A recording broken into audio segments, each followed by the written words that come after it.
Lesson 2, he was outwardly a great follower of Jesus.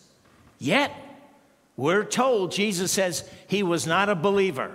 He was not saved. He was an apostle. He was a preacher. It is the disciples, Jesus would lead people to the Lord, and then the disciples would baptize the people. He was a baptizer.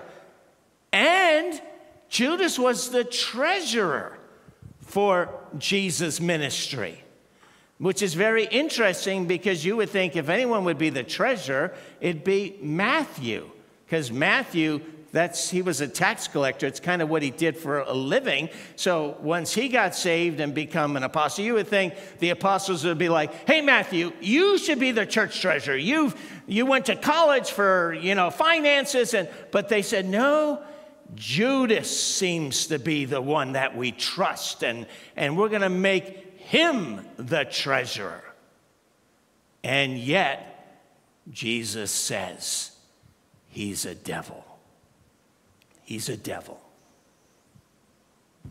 Now, he's not talking that Judas is literally the devil. He's talking about the way he lives, the way he thinks. He's a devil. And Judas never is born again.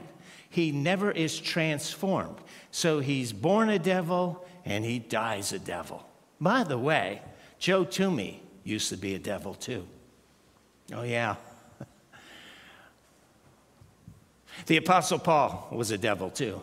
We all were. When I think back to the things I did in high school, kind of the beginning of college before I met the Lord, and you might be rethinking whether you should have me as a pastor or not.